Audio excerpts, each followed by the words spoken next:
जगन्नाथ रूप में प्रकट होकर के जब आप इनका रूप देखते हैं तो आपके नेत्र सजल हो जाने चाहिए। जगन्नाथपुरी जाएंगे ना तो एक लीला आपको दिखेगी। जब आप जगन्नाथ जी का दर्शन करोगे तो वहां जितने पंडा पुजारी है ना, वो सब हाथ में डलिया लिए, उसमें तुलसी होगी, उसमें दक्षिणा चढ़ाने को कहेंगे।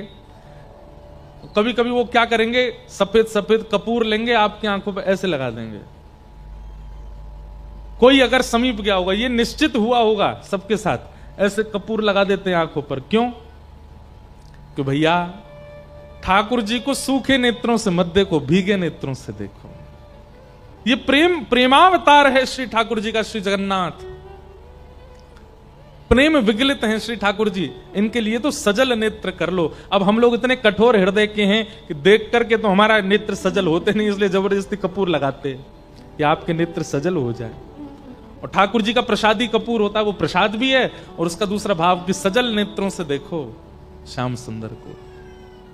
बहुत भाव है। हम तो कई बार मन ऐसा आता है कि इन्हीं विषयों पे ही बोलते रहें, इन्हीं विषयों का भाव कहते रहें। ऐसे महाप्रभु श्री जगन्नाथ जी इस कथा के आयोजक बन के बैठे।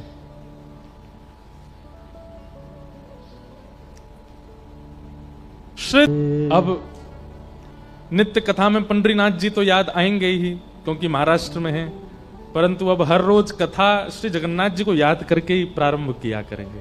श्री जगन्नाथ जी के विषय में थोड़ी बात कह करके प्रारंभ में फिर कथा में प्रवेश करेंगे, क्योंकि भैया कथा के आयोजक हैं। आप भुसावल वाले तो इनको धन्यवाद कहो कि इन्होंने ये कथा का क्रम रखा है।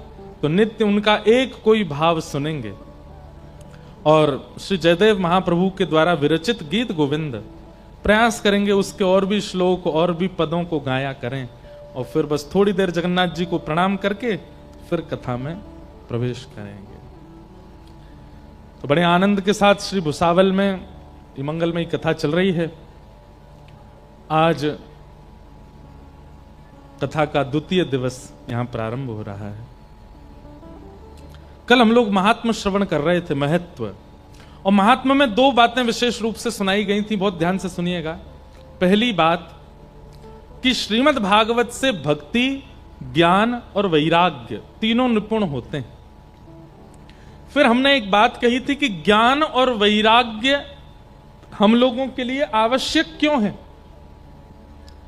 कल्याण केवल भक्ति से भी हो सकता है, लेकिन हम लोगों का जो स्वभाव है वो इतना सहज नहीं रह गया है कि केवल भक्ति से काम चल जाए। हम लोग इतने चतुर, इतने विषयी और इतने संसार के भावों में नियुक्त हो चुके हैं कि सामान्य भक्ति से हमारा कल्याण संभव मुश्किल है। हो तो जाएगा पर मुश्किल है। इसलिए ज्ञान और वैराग्य की आवश्यकता है हम लोगों को। हमारे संत श्री तुकाराम जी महाराज, श्री नामदेव जी महाराज, जनाबाई, हमारे भक्तिमती मीराबाई, कबीरदास जी, रैदास जी, अगर हम इनका नाम भी लें तो कोई अतिशयोक्ति नहीं है। छत्रपति महाराज श्री शिवाजी महाराज, वह भी रणभूमि में तो क्रोध दिखाते ही थे, रणभूमि में युद्ध तो करते ही थे, रणभूमि में जाकर के उनका स्वरूप एक योद्धा का होता ही था। लेकिन वास्तविक रूप में अगर रणभूमि का कोई बात ना करे तो श्री शिवाजी महाराज भी बड़े सरल हृदय के थे, बड़े सहज हृदय के थे। हृदय में दया बहुत थी।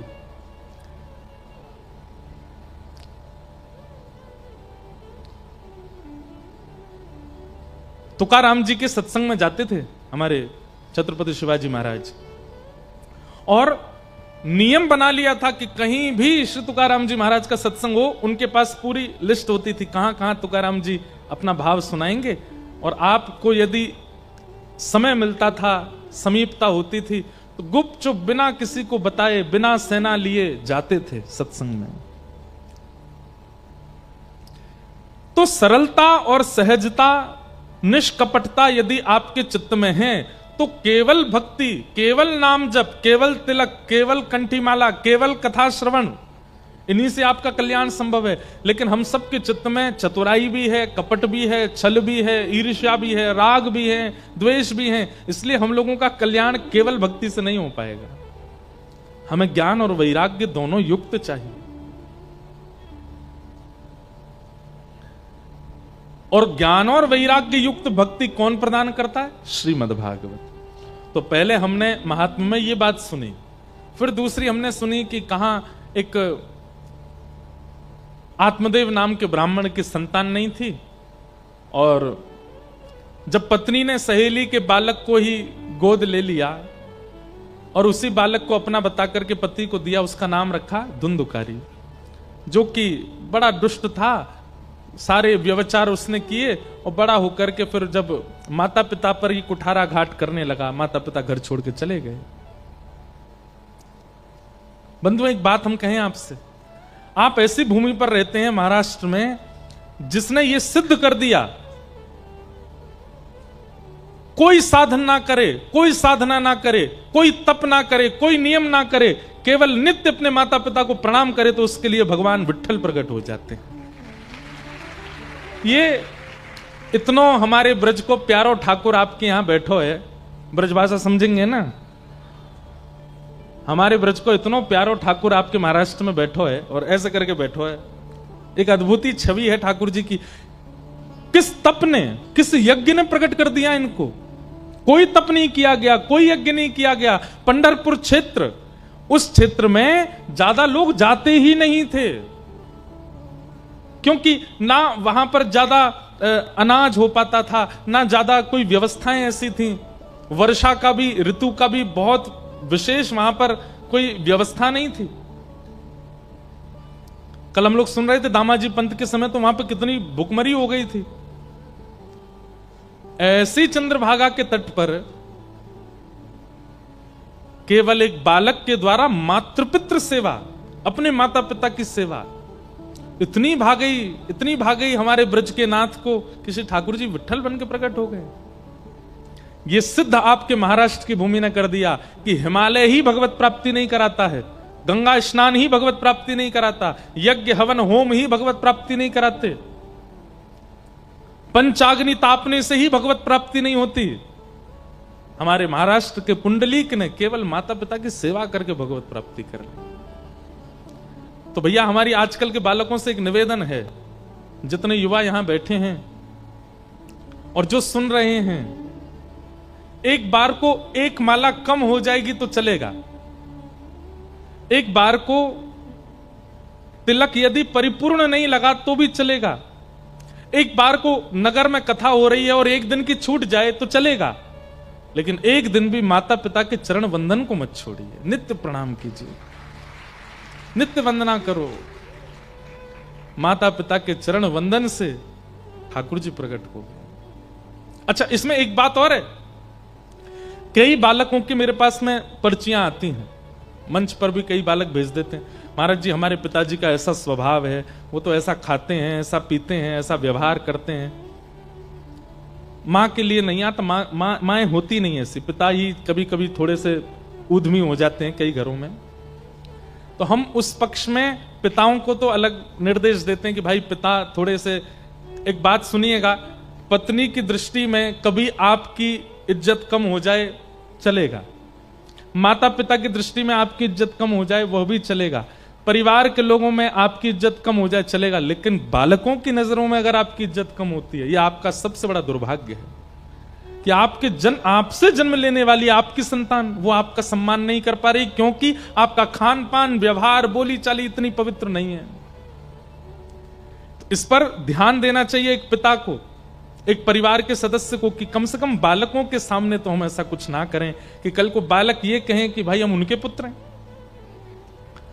लेकिन बालकों को चाहिए, भले ही दोष हैं उनमें, आप फिर भी प्रणाम करो, आप फिर भी वंदन करो, फिर भी उनको भजो। कई बालक कहते हैं हमारी मां के ऊपर उनका दुराचार रहता है, अत्याचार करते हैं, ऐसे भी कई पिता हैं दुर्भाग्यवश। ठाकुर जी से प्रार्थना करो, पीड़ा तो नहीं सहनी है, ना मां को सहने देनी है, लेकिन फिर भी ठाकुर जी से प्रार्थना करो कि हे ठाकुर जी, हम भले ही इनको छोड़ के जा रहे हैं, लेकिन आप कृपा करना कि ये मंगल हो जाए, इनका व्यवहार मंगल हो जाए। और इसमें प्रमाण केवल हमको श्री प्रहलाद जी याद आते हैं कि प्रहलाद जी ने अपने पिता का त्याग नहीं किया अंतिम समय तक। हिरण्यकश्यप ने कितने उपाय नहीं किए प्रहलाद जी को मारने के लिए, लेकिन प्रहलाद जी ने त्याग नहीं किया कि हिरण्यकश्यप का जब वध कर दिया तो नृसिंह भगवान प्रहलाद जी से कहते हैं कुछ मांगो। प्रहलाद जी कुछ नहीं मांगते। जब पूरी लीला समाप्त होने लगी, ठाकुर जी अपने धाम को जाने लगे, तब अंत में प्रहलाद जी कहते हैं भगवान एक बात मांगनी है। क्या? भले ही इनका खान पान शुद्ध नहीं था, भले ही इनकी विचारधारा शुद्ध नहीं थी, भले ही इनकी बोली शुद्ध नहीं थी, भले ही इनका आचरण शुद्ध नहीं था, पर ये मेरे पिता थे। अगर इन्होंने कृपा ना की होती तो मैं धरती पर नहीं आता नाथ। बस एक वरदान दे दीजिए जाते जाते। क्या? मेरे पिता को सदा अपने चरणों में वास दीजिएगा, इन पर आप कल्याण कीजिएगा, ये मेरे पिता हैं। और प्रहलाद जी ऐसा कह के रोने लगे अपने पिता के चरणों में प्रणाम करके कि मेरे पिता हैं। ये दृश्य देख के नृसिंह भगवान के नेत्र सजल हो गए कि पिता ने क्या नहीं किया प्रहलाद को मारने के लिए। पर्वत से फेंक दिया, विषैले सर्पों के बीच में डाल दिया, कठोर दांत वाले हाथियों के बीच में छोड़ दिया, भुआ के साथ चिता बना करके जलने को छोड़ दिया। इतने अत्याचार हम पे हो गए होते तो क्या करते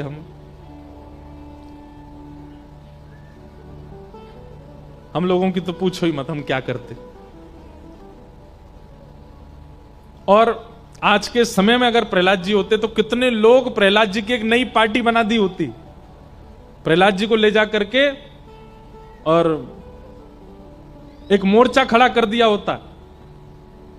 लोग निकल करके आ जाते गलियों में, मोहल्लों में, और महाराज जय जयकार हो रही, नारेबाजी हो रही होती, प्रहलाद जी के पोस्टर लग जाते बड़े बड़े, बड़ी बड़ी पार्टी वाले आ जाते, हमारे यहां से इलेक्शन लड़ लो आप, इतने सारे आपके फॉलोअर। मोर्चा क्या है?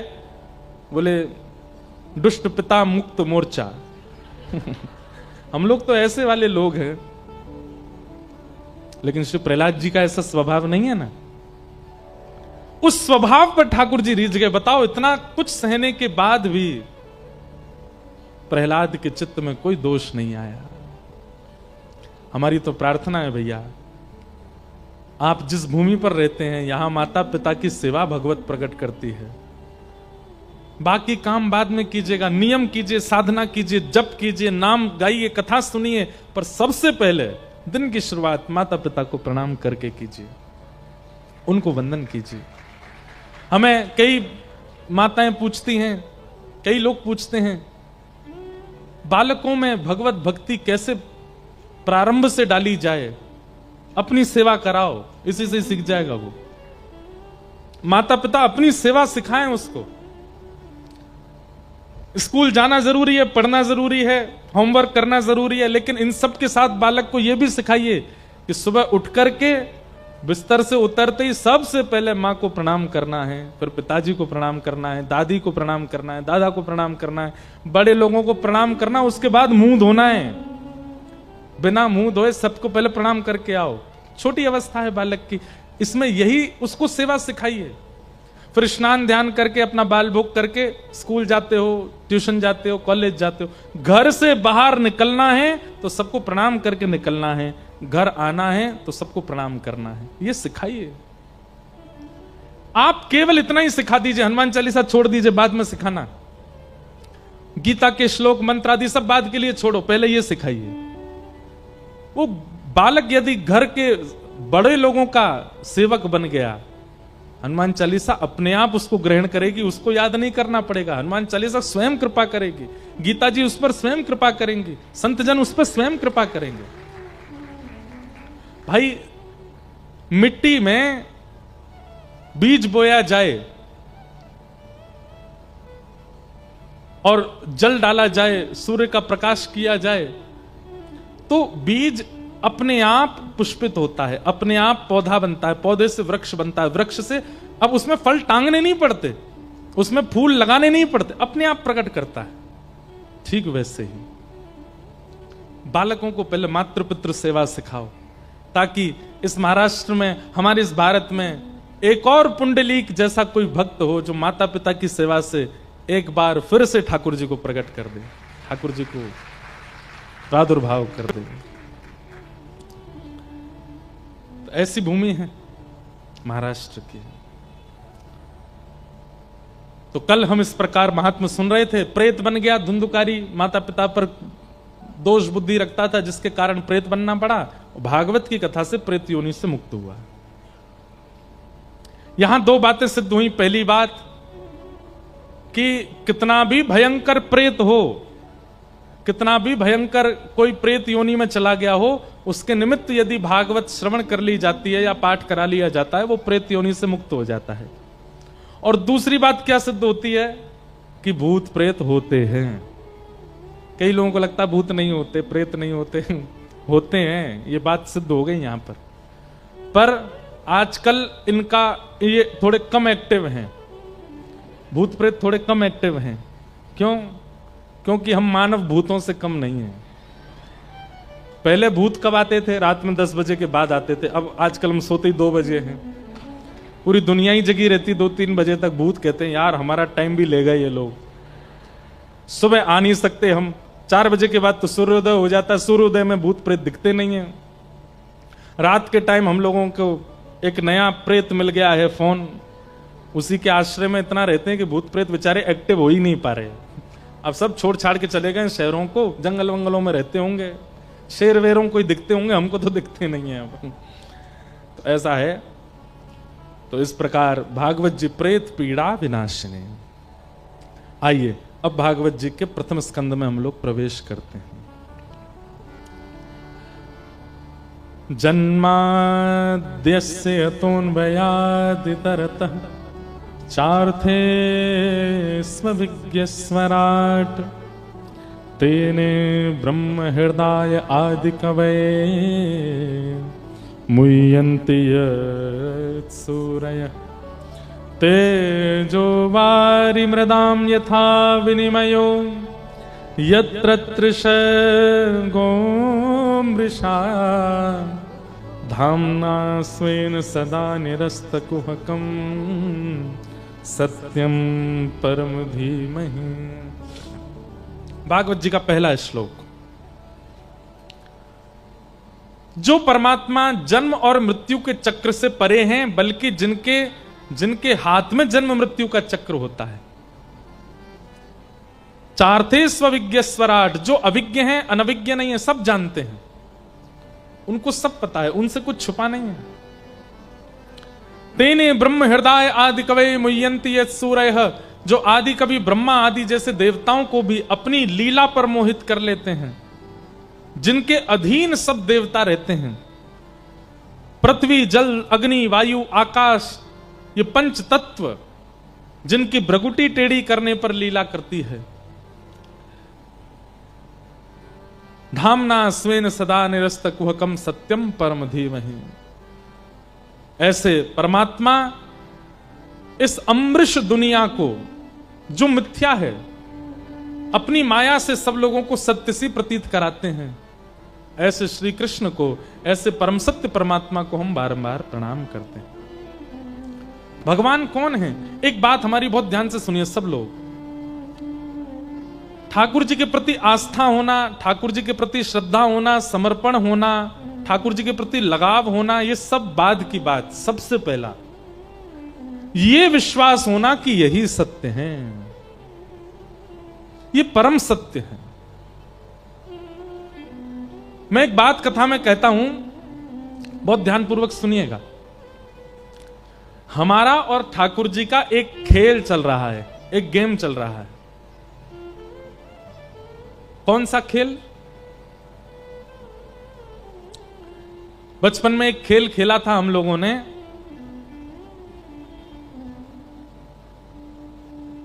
अंग्रेजी में उसमें ऐसे बोलते थे स्टैचू।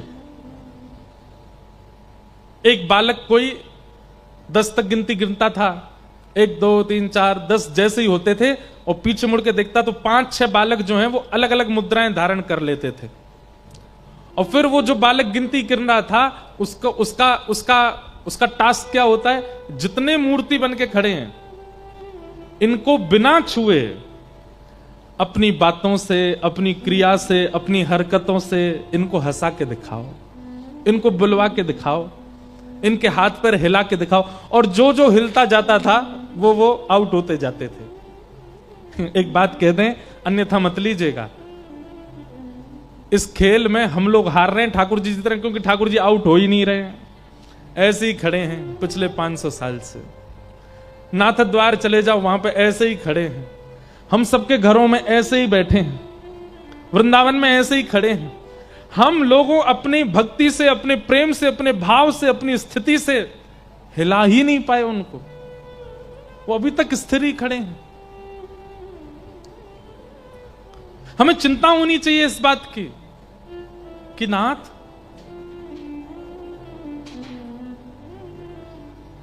हमारा प्रेम ऐसा नहीं, हमारा भाव ऐसा नहीं कि आप थोड़े से मचल जाओ। ठाकुर जी जैसे वैसे ही रहते हैं, कभी कोई परिवर्तन उनमें नहीं दिखता। क्यों? क्योंकि हमारे विश्वास में कहीं ना कहीं अभी कमी है, हमारे प्रेम में कमी है, हमारी भावनाओं में, हमारी श्रद्धा में कमी है। हम लोग कहीं ना कहीं स्वार्थी बन जाते हैं, इसी कारण से वो केवल एक स्थिरता बनी रहती है। ठाकुर जी सचल नहीं होते।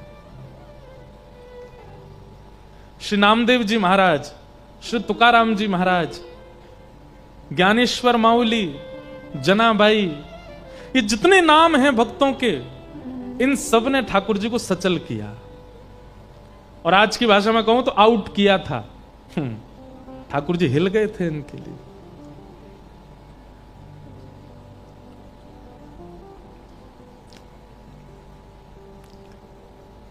संत श्री तुकाराम जी महाराज, नामदेव जी महाराज, अद्भुत संत हुए महाराष्ट्र में। मुझे बहुत प्रिय है महाराष्ट्र के संत, मुझे सबसे ज्यादा भक्त मुझे प्रिय है महाराष्ट्र के। भक्त चरित्र जितने भी हम कहते हैं सब अच्छे लगते हैं, पर कहीं ना कहीं ऐसा लगता है कि जैसे पूर्व में शायद 200-250 साल पहले मैं भी शायद महाराष्ट्र में किसी भक्त के, किसी सेवक का सेवक रहा हूंगा, इसलिए महाराष्ट्र के जब भक्तों का चरित्र आता है ना, मन बड़ा प्रसन्न हो जाता है। हमको मराठी समझ नहीं आती, पर अभंग सुनना इतना अच्छा लगता है, ऐसा लगता है कि मानो कोई अपनों की बात कर रहा है।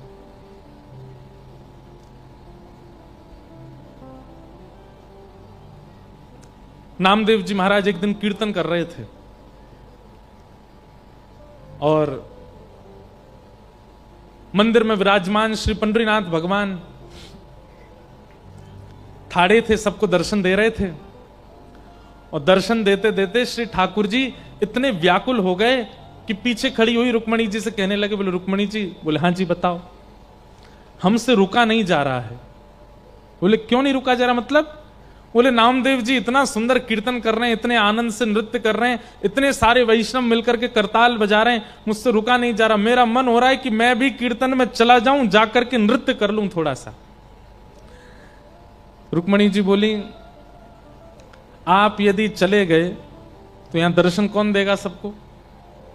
बोले दर्शन की तो बात ऐसी है कि आप भी हमारी तरह ही खड़ी हो, थोड़ी देर के लिए आप ही हमारा मुकुट पीतांबर पहन के खड़ी हो जाना, सब आपको ही विट्ठल समझ के प्रणाम कर लेंगे, हमको जाने दो। रुक्मणी जी बोली, चलो एक बात तो बन गई कि आपकी जगह मैं खड़ी हो जाऊंगी, लेकिन आप अगर कीर्तन में जाएंगे, आपके जाते ही सब खड़े हो जाएंगे, सब कीर्तन रोक देंगे, सब आपके स्वागत सत्कार में लग जाएंगे, आपके पांव छूने लगेंगे, कीर्तन के बीच में विक्षेप डालने के लिए आप जाओगे। ये बात सुनकर के ठाकुर जी रुक गए, बोले कि नहीं ये तो सही है, हम अगर गए तो श्री नामदेव जी भी कीर्तन विश्राम कर देंगे, पूरी जनता खड़ी हो जाएगी, हमको देख करके सब लोग प्रणाम वंदन करने लगेंगे, कीर्तन जो इतना सुंदर चल रहा है विश्राम हो जाएगा। रुक्मणी जी ने जैसे ही देखा कि श्री पंडरीनाथ भगवान थोड़े से मुख मुरझा गया कि कीर्तन में हम नहीं जा पा रहे, हम इस बात को इसलिए बता रहे हैं कि नामदेव जी के शब्द में इतना इतना प्रेम था कि मंदिर में बैठे ठाकुर जी व्याकुल हो रहे थे। नामदेव जी बुलाने नहीं गए, ठाकुर जी व्याकुल हो रहे हैं कि मुझे कीर्तन में जाना है। हम सामने खड़े होकर पुकारते हैं ठाकुर जी को, कोई फर्क नहीं पड़ता, यूं ही खड़े रहते हैं, लेकिन नामदेव दूर कहीं पंडाल में बैठ करके कीर्तन कर रहे हैं और ठाकुर जी मत चल रहे हैं कि मुझे जाना है वहां पर। रुक्मणी जी ने जैसे देखा ठाकुर जी का मुख मुरझा गया, तो रुक्मणी जी बोली एक काम कीजिए। बोले क्या? ये आप काली कमली ओढ़ते हैं ना, इसी को सॉल बना करके और ढक करके अपने आप को, और आप चले जाओ कीर्तन में। लेकिन सुनिए, क्या पीछे ही खड़े रहिएगा, कहीं आगे मत जाइएगा, एकांत में बिल्कुल जहां कोई ना हो वहां खड़े होकर के कीर्तन सुन लीजिएगा, थोड़ा आनंद लेके आप आ जाओ। ठाकुर जी बोले ये बढ़िया युक्ति बताई। ठाकुर जी ने तुरंत शॉल ओढ़ी और पूरा अपना सर्वांगीण अंग ढक लिया।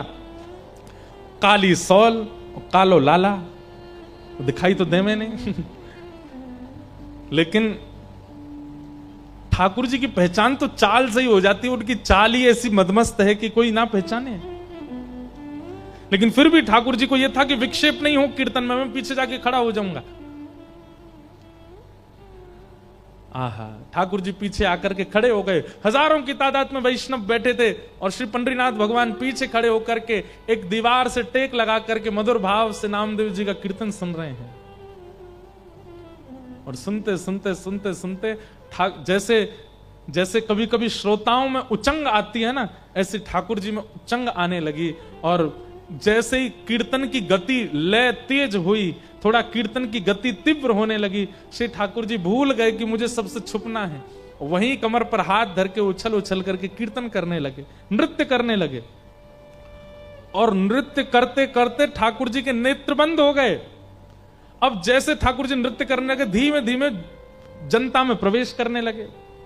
अब पहले तो लोग उनको जगह नहीं दें अंदर आने की, लेकिन जैसे पीछे मुड़ करके देखें कौन है धक्का दे रहा है, पीछे देखें तो साक्षात पंडरीनाथ, और अपनी कमर पर हाथ धर करके मधुर भाव से नृत्य कर रहे हैं। हल्ला हो गया सब श्रोताओं में, अरे साक्षात पंडरीनाथ आ गए।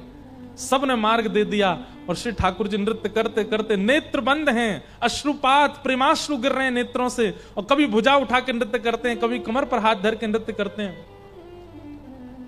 सब देख करके आश्चर्यचकित हो गए। ठाकुर जी नृत्य कर रहे हैं और नृत्य करते करते जैसे ही सन्मुख आए, इतनी तन्मयता से ठाकुर जी नृत्य करने लगे कि ठाकुर जी की पीतांबरी धीमे धीमे खुलने लगी और खुल करके सर्वांगीण अंग से पीतांबरी उतरने लगी। लेकिन ठाकुर जी को भान नहीं है कि मेरी पीतांबरी उतर रही है।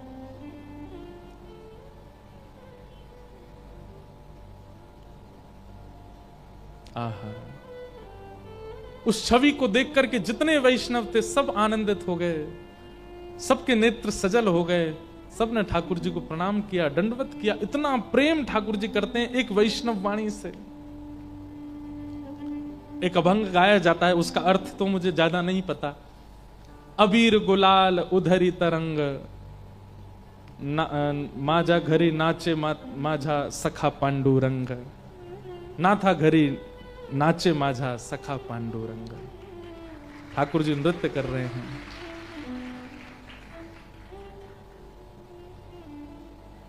हम वैसे तो बहुत सौभाग्यशाली है कि हम ब्रज में जन्मे, पर कहीं हमारा जन्म महाराष्ट्र में हुआ होता ना तो हम सारे अभंग याद कर करके गाते, तो मराठी हमारी भाषा ही हो जाती ना फिर। लेकिन अब मराठी हमको आती नहीं। अच्छा, दूसरी बात क्या है, आप भाषा समझ करके भगवत वाणी कभी नहीं पढ़ पाओगे, भाव समझ के ही याद कर सकते हो। हमको तो इतना सुख लगता है, इसीलिए हम अष्ट सखाओं को गाते हैं, क्योंकि वो हमारी ब्रज भाषा में है। लेकिन कहीं महाराष्ट्र मराठी हमको थोड़ी आ गई होती तो हम सारे यहाँ के अभंगों को याद कर करके सुनाते, कथाओं में अपने लाल जी को सुनाते, भागवत जी को सुनाते। इतना सुंदर लगता है महाराष्ट्र का भाव। तो हम क्या कहना चाह रहे हैं, हमारी पुकार से तो हिलते भी नहीं है ठाकुर जी। और श्री नामदेव जी का कीर्तन दूर चल रहा है, ठाकुर जी पहुंच गए, नृत्य करने लगे और इतने बेसुध होकर नृत्य करने लगे कि पीतांबरी उतरने लगी ठाकुर जी की। तो भैया, ये जितने वैष्णव भक्त हुए, इन्होंने ठाकुर जी को इस खेल में आउट किया है। किस खेल में? कि ठाकुर जी मूर्तिमंत बन के खड़े हैं और वो अपनी कला से, अपने प्रेम से, अपने भाव से, अपने शब्दों से मूर्तिमंत ठाकुर जी को हिला डुला सके। हम में वो सामर्थ्य नहीं। हम तो खूब प्रयास करते हैं, ठाकुर जी फिर भी ऐसे ही खड़े रहते हैं। इसका मतलब क्या है, हमारी उस भाव में, हमारी उस श्रद्धा में, हमारे उस प्रेम में कहीं कमी है, इसलिए ठाकुर जी हिल नहीं रहे हैं। उसके लिए सबसे पहली बात क्या रखनी है, ठाकुर जी को परम सत्य मानो। ये परम सत्य है, ये विश्वास चित्त में आना चाहिए कि ये परम सत्य है। ठाकुर जी के सन्मुख जाकर के पूर्ण भाव से जब पंडरीनाथ भगवान का दर्शन करो, श्री रंगनाथ भगवान का दर्शन करो, राधा रमन लाल जी का दर्शन करो, तो ये भाव चित्त में आ जाना चाहिए, ये परम सत्य है। ये प्रथम भाव रखना है हमें चित्त में। उसके बाद आपका प्रेम, उसके बाद श्रद्धा, उसके बाद भक्ति, जो कोई भी है वो अपने आप सुंदर होती चली जाएगी। कहीं ना कहीं हमारे चित्त में परम सत्य की भावना नहीं है, इसीलिए बाकी के सब भाव निपुण नहीं हो पाते। श्री वेदव्यास जी महाराज ने भागवत के प्रथम श्लोक में कृष्ण को प्रणाम नहीं किया, राम को प्रणाम नहीं किया, नारायण को प्रणाम नहीं किया, विष्णु को प्रणाम नहीं किया। क्या कहते हैं? सत्यम परम धीमहि, मैं परम सत्य को वंदन करता हूं। केवल यही भाव परम सत्य का चित्त में लेकर के वेदव्यास जी ने संपूर्ण भागवत की रचना कर दी। हमारे अंदर कहीं ना कहीं संसार सत्य है, ठाकुर जी को सत्य मानते हैं, पर कहीं ना कहीं संसार को भी सत्य मानते हैं, कहीं ना कहीं व्यवहार को भी सत्य मानते हैं।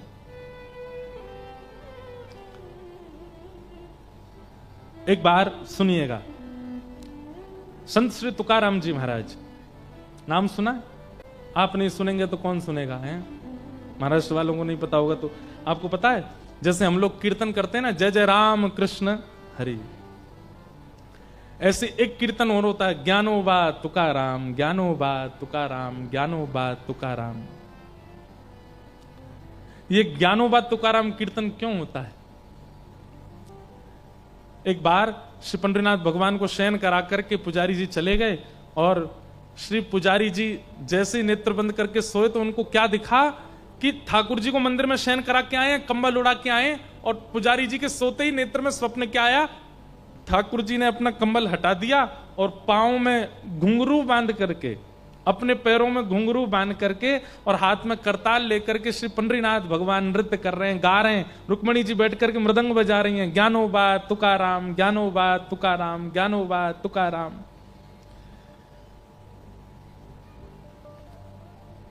ये दृश्य देख करके पुजारी जी व्याकुल हो गए, बोले मैं ठाकुर जी को सुला के आया, ये कैसा सपना आया कि ठाकुर जी सोए नहीं है। दौड़ करके गए और मंदिर में जाकर के धीमे से भीतर गर्भगृह के अंदर झांक करके देखा तो वहां यही दृश्य दिखा। श्री पंडरीनाथ भगवान हाथ में करताल लिए, मंजीरा लिए, ज्ञानोबा तुकाराम, ज्ञानोबा नृत्य कर रहे थे। रुक्मणी जी मृदंग बजा रही हैं और श्री ठाकुर जी नृत्य कर रहे हैं।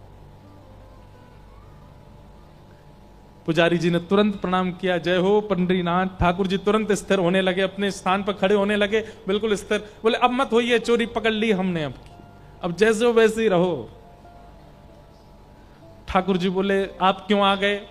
बोले क्योंकि हमको स्वप्न में दिख रहा था कि आप सो नहीं रहे हो, आप नाच रहे हो, पूरे दिन आप खड़े रहते हो, लोग बाग आपके दर्शन करते हैं, और रात को भी आप सोते नहीं हो, क्या कीर्तन कर रहे हो आप? और कीर्तन तो ठाकुर के नाम का होता है, ये ज्ञानदेव तुकाराम, ज्ञानोबा तुकाराम, भक्तों के नाम का कीर्तन क्यों कर रहे हो आप, वो भी अर्धरात्रि को? ठाकुर जी बोले मुझे इनकी बहुत याद आती है, इन्होंने मेरे को इतना गाया, मेरा इतना कीर्तन किया कि मैं स्वयं को रोक नहीं पाता इनका कीर्तन करने से, इसलिए करताल लेकर के पूरी रात मैं अपने भक्तों का कीर्तन करता हूं। पुजारी जी बोले एक बात बताइए, भक्त तो आपके बहुत सारे हुए, लेकिन आप केवल ज्ञानोबा तुकाराम ही क्यों? ये दो मतलब आपके ज्यादा प्रिय हैं। श्री ज्ञानदेव जी महाराज और श्री तुकाराम जी यही आपके अति प्रिय हैं। बाकी के इतने सारे भक्त हुए, श्री नामदेव जी भी हुए, और उत्तर भारत के कई सारे भक्त हुए, अष्ट सखा हुए, इस सब तुलसीदास जी महाराज आदि, इन सब का किसी का नाम नहीं, ज्ञानोबा तुकाराम। ठाकुर जी बोले भक्तों की यदि गिनती की जाए तो मेरे अवतार कम पड़ेंगे, भक्तों के अवतार ज्यादा हैं। इतने सारे भक्त हैं कि सबका नाम एक साथ गाना मेरे लिए संभव नहीं, इसलिए हम क्या करते हैं? बोले एक भक्त तो है आदि भक्त और एक भक्त है अंत भक्त। आदि भक्त कौन? श्री ज्ञानदेव जी महाराज। भक्ति काल, भक्ति शतक आया था भारत में, 100 साल केवल भक्ति हुए थे। भक्ति शतक के सबसे पहले भक्त हैं श्री ज्ञानेश्वर माउली, इसलिए ठाकुर जी कहते हैं पहला नाम मैं उनका लेता हूं। और श्री भक्ति शतक के सबसे विश्राम के भक्त हैं श्री तुकाराम जी महाराज। छत्रपति शिवाजी महाराज के समय पर तुकाराम जी महाराज। तो ये 100 साल की जो भक्ति काल आया था उसमें प्रथम हुए श्री ज्ञानदेव जी, दूसरे हुए, अंतिम हुए श्री तुकार। इसलिए हम इन दोनों का नाम बोलते हैं। इस बीच में जितने भक्त हैं सबके नाम अपने आप उच्चारित हो जाते हैं, इसलिए ज्ञानोबा तुकाराम। पुजारी जी इतने प्रसन्न हो गए, बोले जय जय, आप विश्राम करो। बोले कल से हम नियम लागू करवा देंगे, जय जय राम कृष्ण हरि तो कीर्तन होगा ही, और साथ में ज्ञानोबा तुकाराम, ज्ञानोबा तुकाराम ये कीर्तन भी होगा। तो जब हम राम कृष्ण हरि गाते हैं हम लोगों का मन नृत्य करता है, पर बीच बीच में जब ज्ञानोबा तुकाराम गाते हैं तो श्री पंडरीनाथ भगवान नृत्य करने लगते हैं, आनंदित हो जाते हैं, मेरे भक्तों का नाम गा रहा है। एक बात कहें, कभी कोई अपराध आपसे बन जाए, कभी कोई पाप आपसे बन जाए और आपको उसका भय लगता हो कि नाथ मुझसे ये गलती हो गई, अब इसकी मैं क्षमा कैसे मांगूं, खूब सारे भक्तों का नाम कीर्तनबद्ध करके ठाकुर जी के आगे गा देना, खूब सारे भक्तों के नाम कीर्तनबद्ध करना। हम लगे हैं, आज ही हमारे मन में ये भाव आया कि एक कीर्तन ऐसा बनाएं जिसमें केवल भक्तों के नाम हो, और भक्त नाम कीर्तन करके ठाकुर जी को प्रसन्न कर दो। कभी कोई अपराध बन जाए, वो भक्त नामा, वैसे तो भक्त नामावली है हमारे भक्तमाल जी में भी गाई जाती है, ब्रज के रसिक संत गाते हैं, भक्तों के नाम गाते हैं, पर एक सहज कीर्तन बनाने का मन है कि एक कीर्तन ऐसा बनाएं कि कभी ठाकुर जी के सामने बैठ करके गावें, ठाकुर जी प्रसन्न हो जाए। तुकाराम जी महाराज जिनका मैं स्मरण कर रहा था, संत श्री तुकाराम जी महाराज अद्भुत महापुरुष हुए।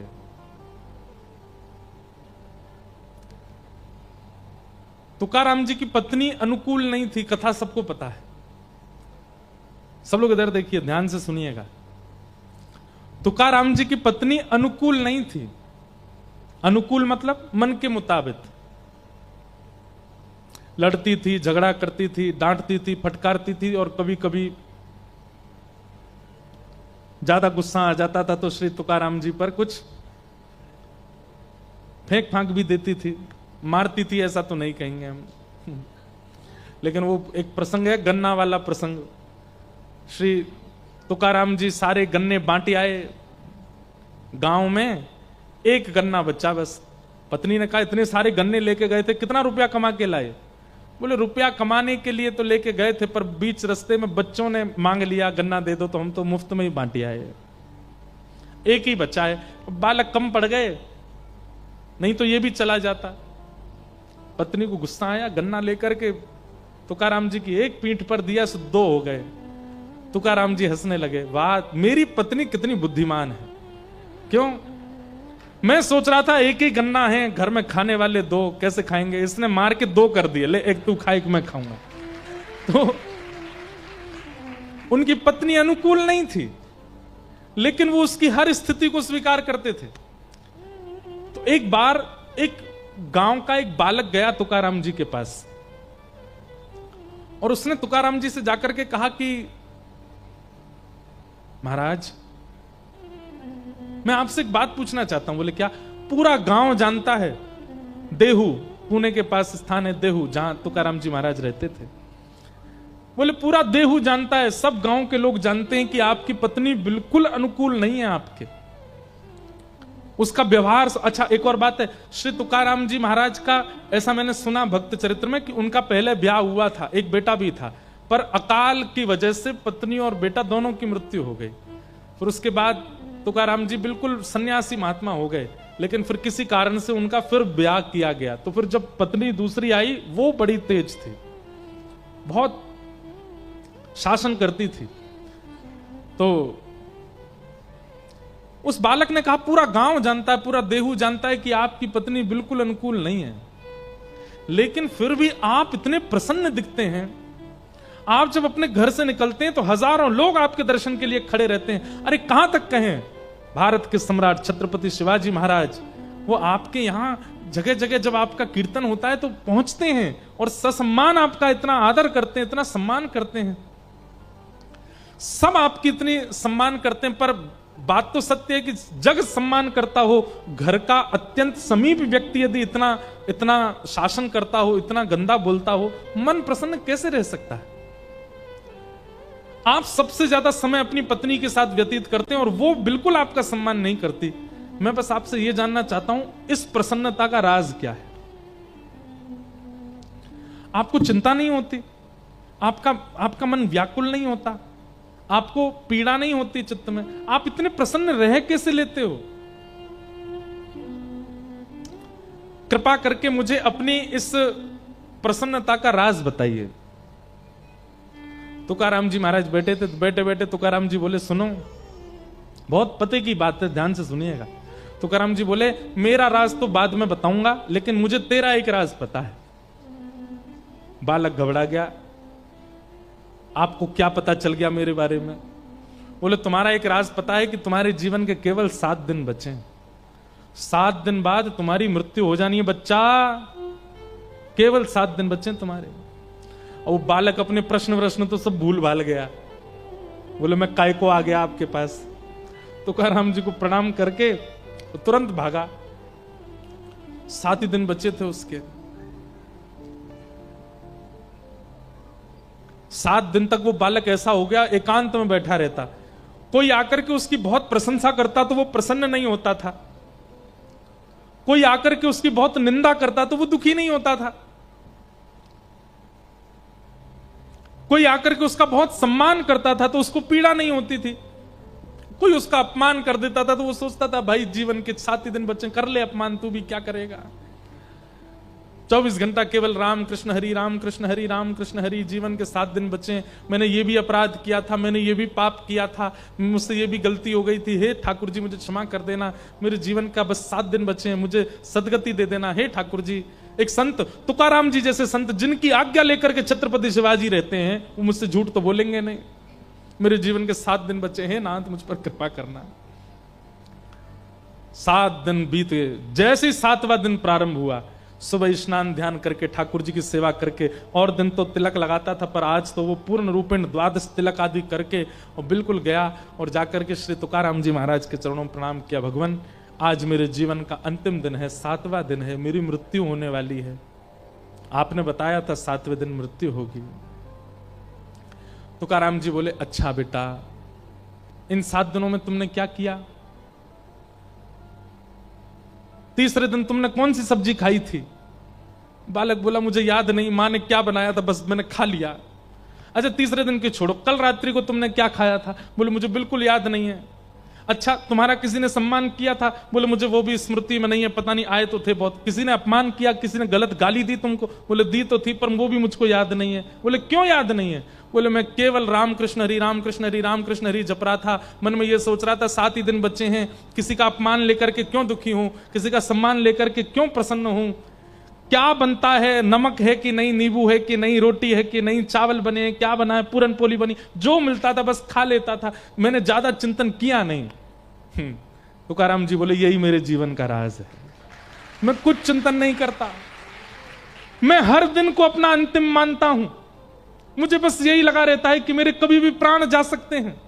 किसी की निंदा लेकर के दुखी क्यों हूं, किसी की प्रशंसा लेकर के ज्यादा प्रसन्न क्यों हूं, मेरा हर दिन अंतिम है।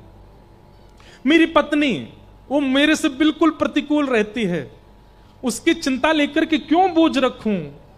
वो घर में रोटी देती है तो खा लेता हूं, नहीं देती तो भी प्रसन्न रहता हूं, क्योंकि मुझे ये सब चीज मेरी चिंता का विषय है ही नहीं। मेरी चिंता का विषय तो एक है कि मेरे प्राण गए और कहीं मैंने पंडरीनाथ को नहीं देखा तो मैं प्राण कैसे त्यागूंगा। इसी चिंता में, इसी चिंतन में लगा रहता हूं। इसलिए मुझे संसार के किसी भी सम्मान से, अपमान से, आपत्तियों से, विपत्तियों से, अनुकूलता से, प्रतिकूलता से कोई फर्क नहीं पड़ता, मैं प्रसन्न रहता हूं। बालक चरणों में गिर गया, बोले, वाह भगवान, प्रश्न पूछा था आपने तो प्रैक्टिकल दिखाया पूरा। जाते जाते बोला, ये तो बता दीजिए कि मरूंगा कि नहीं। बोले, मरोगे, हर क्षण मरोगे, ये चिंतन जाने ही मत दो, अब पूरा जीवन ऐसे ही जियो। आज 7वां दिन पूरा हो गया, अब कल से फिर 7 दिन के लिए ऐसे ही रहो, और फिर 7वां दिन पूरा, फिर 7 दिन के लिए ऐसे रहो, जीवन भर तुम्हें ऐसे ही रहना। तुकाराम जी महाराज ने एक अपना जैसा भक्त निर्माण कर दिया अपनी क्रिया से।